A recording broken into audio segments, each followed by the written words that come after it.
Supervisor Scrivener is under investigation from an incident that occurred on Wednesday, but it's not the first time the supervisor has found himself in hot water.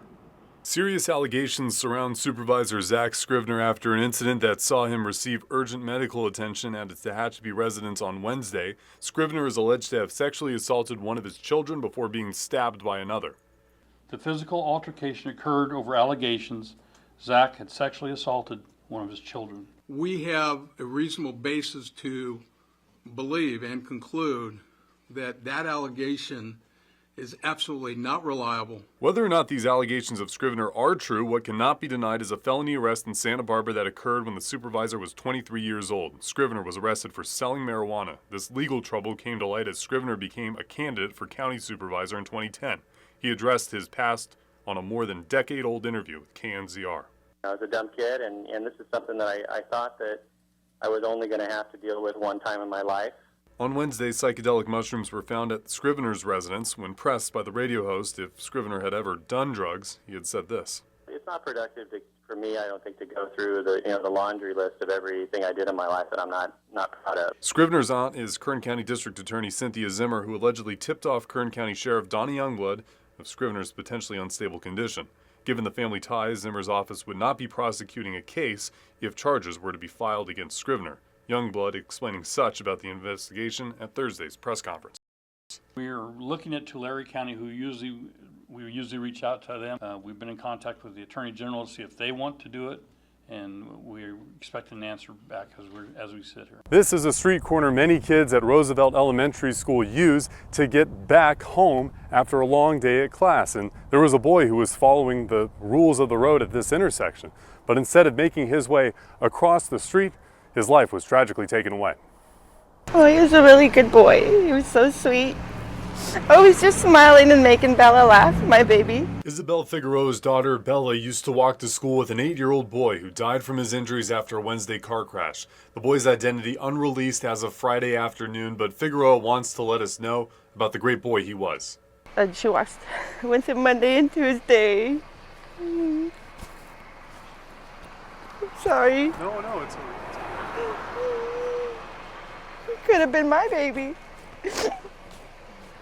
The intersection of Holtby and Bank sees houses with several Andre Gonzalez lawn signs. Figueroa wondering where the councilman has been on protecting kids walking to and from Roosevelt Elementary. Need to get on that, Andre. Somebody needs to do something. It's very frustrating when it's not clear. Less than 10 minutes after Figueroa left our interview, Councilman Gonzalez appeared on scene to pay his respects. Then in the middle of our interview, a utility truck sped through the intersection where the young boy lost his life.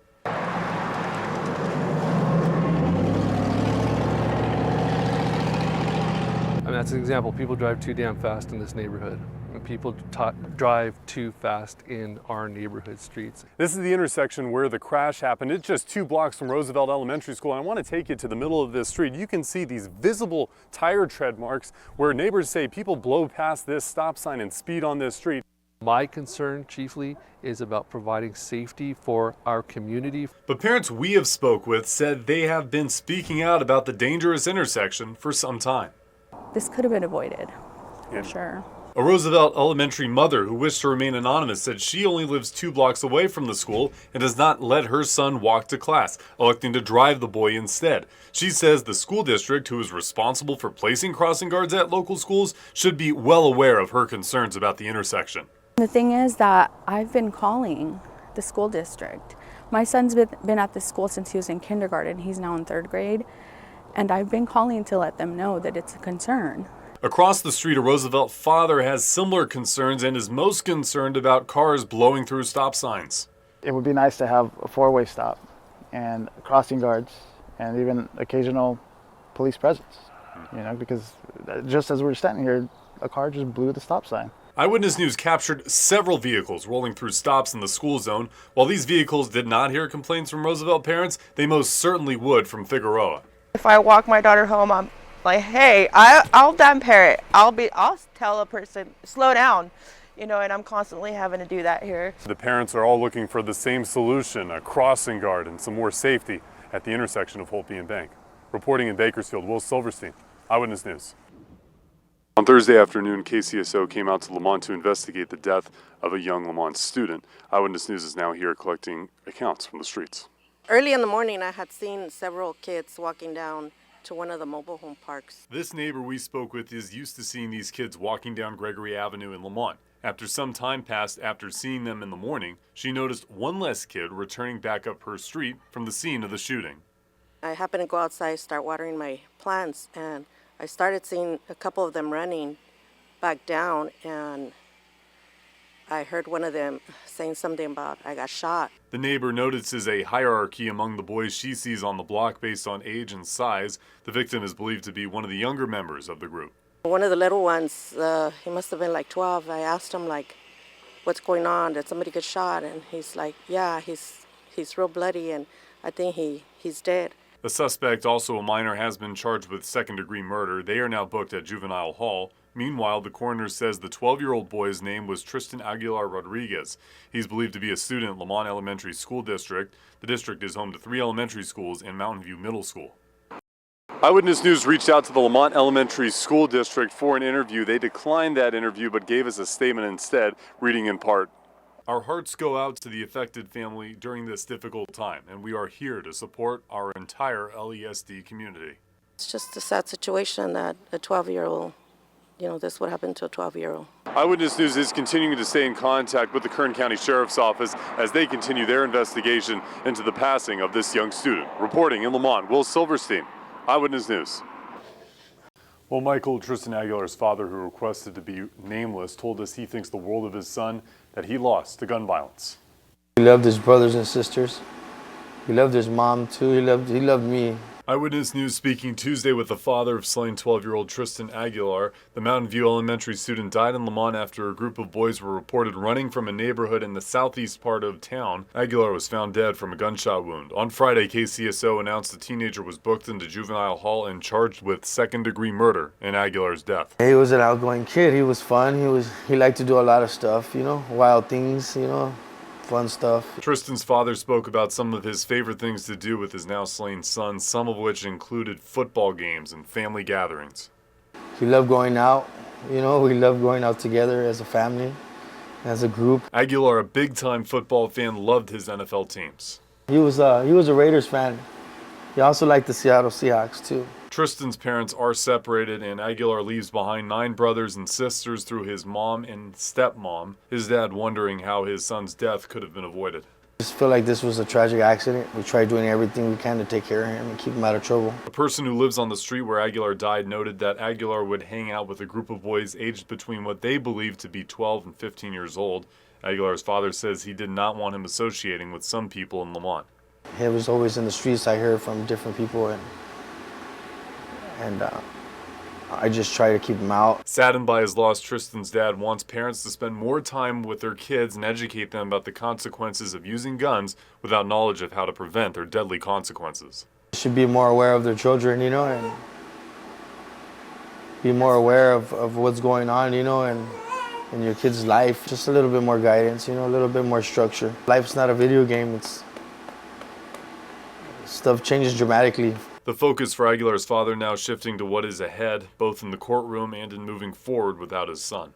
We got to get through this now and be strong for him. Tristan's father with one last message. Tristan was an amazing kid, and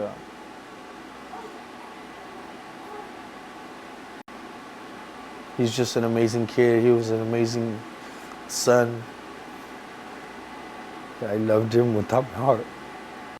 In March's primary election, people voted no on a ballot measure that would have introduced a property tax. Could have generated about $5 million for California City annually. Now some fear the future of the desert oasis is at stake. If we do not get the Measure B, the cutbacks might be so substantial that we might be close to a standstill. At least $5 million we'd need in cutbacks, possibly 6. Eyewitness News spoke with the leader of the desert city in crisis, California City Mayor Kelly Kulikov, in May. Kulikov has been leading an effort to reduce city spending over the last year in order to preserve the town's future. On Wednesday night, Cal City voted 4-1 to cut 19 jobs from 4 major departments, including police and public works. This is not in any way, shape, or form to punish our community. This is what we have to do. The one council member who voted against the job cuts, Jim Creighton, spoke with Eyewitness News Thursday about his decision, citing concerns of the city's current and future workforce. He anticipates, like you said last night, close to 30 more cuts, which is, 19 plus 39 is probably close to half our staff. So what is the big looming vote? It's similar to a ballot measure that the city had in March. But this time it's a 6-year tax on real property in California City that would fund the city's fire, police, and emergency medical service departments. So would the city cease operating those departments if the vote does not pass? Not exactly, or not yet. Since we're general law city, we must provide those services. But the city may be forced to contract outside departments to run these services if they run out of money. And if the well dries up, Mayor Kelly Kulikov fears Cal City may no longer be a city. Have to completely be drowning and dead in the water and say I can't get up, and they'll come in and they'll take over. Creighton is slightly more optimistic, citing grants the city is pursuing from federal and state suitors, but does not deny the bleak future. We asked how far away the city could be from being absolved by Kern County. His answer gives a grim outlook. How long a timeline do you think that could be from this measure on? I have no idea. I've never contemplated this in my entire time I've lived in California City. The city budget increased by around $9.5 million from the previous year, and the city has yet to find consistent funding to meet their current shortfalls despite multiple layoffs and now multiple failed tax measures. When you go through 9 different people being city managers in 3 years, if that's not a red flag, I don't know what is. Another week, another look at the operational management of California City. The city council, which overwhelmingly pushed for a special election parcel tax measure, witnessed the measure fail in spectacular fashion, with around 2/3 of voters sending down a measure that would have increased funding for emergency response and law enforcement operations. Michael Turnipseed with Kern County taxpayers says voters have no motivation to vote for a tax increase on land they own when the land has already gone down in value. The actual owners of the property, because it hasn't been developed so long, the values have just gone down. They're valued at $500 an acre, but the back taxes and fees are higher than what the property's worth.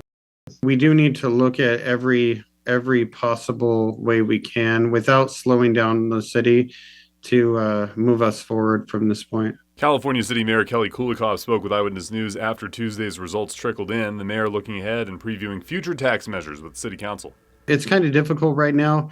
We have to do an analysis on what is important, what our policy, where we want to go with our policy and moving the city forward. But Turnipseed says regardless if the city can find ways to balance their budget, they need private sector economic partners to hire and be based in California City to encourage folks to move to town. There's no infrastructure, there's no water, there's no sewers, there's all these things that have to be done before people can come.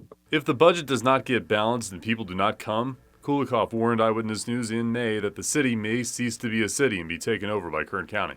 Have to completely be drowning and dead in the water and say I can't get up, and they'll come in and they'll take over. Kulikov says the city is meeting with future partners and looking to secure more grant money, but what the mayor believes has helped the city stay afloat are multiple layoffs. Just last month, 19 city employees were laid off by the city, and there may be more layoffs to come. We also have to look at what's happening right now, and that's our budget shortfalls. And when we have those budget shortfalls like they are, we have to take steps to bring us back into the black. We can't just keep burning ourselves. Now the mayor is looking into reducing operational hours for several city employees, specifically mentioning starting hours at 10:30 a.m. instead of 8:30. That will be discussed at the council's next meeting in here at 6 o'clock. But for now, in studio, Will Silverstein, Eyewitness News. This is just laying the foundation, right? A substantive foundation, not on sand or a house of cards, but really, really getting at the root of the issues. California City Mayor Marquette Hawkins has some big ambitions for the future of the desert town. The college professor and music industry professional's Vision 2050 plan includes boosting housing, business, and energy production for the city with major budget shortfalls. However, some of his inspiration to run started close to home. Part of Mayor Hawkins' political ambitions started when he was hoping to take his daughter to play some basketball at a local gym. She said, "Hey, Dad, there's nothing for kids to do out here." I said, "Nah, let's go to the gym and let's go, check it out." Went to the gym. Sure enough, bunch of kids packed in there. One of the courts broke down. Basketball nets all tattered. I'm like, wow, that's sad. Went to Big Five, got some nets, put them up myself. started helping out, volunteering. And then eventually it was like, let me go to some of the city council meetings and see, what some answers are. And I just was not getting those answers. Hawkins says the people of the city have impacted him in his 3 years living in the city and a decade prior living in Rosemont. The job was calling him. As a father and as a homeowner, it was important for me to go, hey, I want to be able to look around in my town and have people satisfied and happy. But the mayor is not naive about the city's short-term financial struggles. Over the past couple of years, the city has cut tens of local government jobs in an effort to get out of their multi-million-dollar hole. Hawkins hopes to utilize grants to fix the roads in the city to help residents have a better quality of life and increase industry who would use the city's roads to transport goods and services. How can you bring in industry that's going to, move and shake products when the trucks can't even get in over the roads? Hawkins is stressing hitting the short-term goals before moving on to the more ambitious aspects of Vision 2050. It's going to take a while, but we have to start somewhere. We have to have a vision. We have to have a plan. We have to lay that foundation in order to make sure that by 2050, we are actualizing that vision. The city's deficit problems are real, but the mayor's vision for 2050 is providing some optimism for the first time in a while for this desert city still in crisis. Reporting in California City, Will Silverstein, Eyewitness News. Eyewitness News reporter Will Silverstein spoke with Price's family about today's decision to release Rayad. Will, what did you learn? Well, we were setting up this camera outside earlier today. Family members of Gayla Sue Price came out. They were visibly upset. We waited several minutes and then spoke with them after. Here's what they had to say. There's no justice today, none. The court will order Mr. Rayad released to the family on September 4th. Those are the voices of Gayla Sue Price's sister Margaret Price and Kern County Judge John Oglesby. It's in response to Kareem Rayad's request for medical treatment for injuries sustained while in jail. He's facing a second-degree murder charge for the death of Gayla Sue Price. He'll be released to his family next week and have rehabilitation medical services at Loma Linda Hospital in San Bernardino County, all without having to post bail. Crystal Nielsen, Gayla Sue Price's daughter, doesn't think medical attention is necessary. I just don't understand. I just feel like they're milking his condition, and there's proof that he doesn't need it. So why San Bernardino for treatment? Rayad was denied medical services by facilities within Kern County. He will have to strap on an ankle monitor, and a probation officer will supervise his release. Judge Oglesby also ordered not to drive a car nor leave Kern and San Bernardino counties. The district attorney's office has little faith he will comply. In addition, he's shown he's incapable of following any directives of the sheriff's department or the court for that matter. And therefore, I don't believe he's a good candidate to be released onto an ankle monitor out into the general public. Price and Nielsen are also concerned Rayad and his mother, who they say are asylum seekers, will flee the country. I'm going to laugh when he takes off, because it's exactly what he'll do. I know it. You don't think he'll leave? You don't think he'll leave here? You think an ankle monitor is going to be enough to keep him? The judge emphatically addressed the concerns about Rayad escaping to the courtroom. After several months of hearing, the court has received no evidence that this can be provided by the county, Kern Medical, or Laredo. The court believes that his medical condition has been demonstrated to be significant and needing treatment, and while he faces serious charges and is accused of murder, I don't think it's appropriate to punish a person by depriving them of appropriate medical care, which the county has not demonstrated they will provide or can provide. So I am ordering him released at my risk, because I'm making this decision for his well-being, and understand that he could flee the jurisdiction of this court and deny the people their day in court. But there's reasons for that I have articulated. But for the Price family, they believe this is just another delay for them to get justice for their lost loved one. I miss her. She was my little sister. And they didn't get away with this.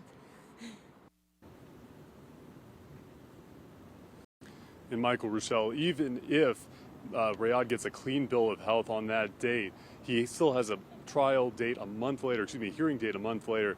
There, they will evaluate his medical ability. From that point forward, 5 days after that is when he would get a pre-preliminary hearing. This would all be half a year after Gayla Sue Price had died. Reporting in downtown Bakersfield, Will Silverstein, Eyewitness News.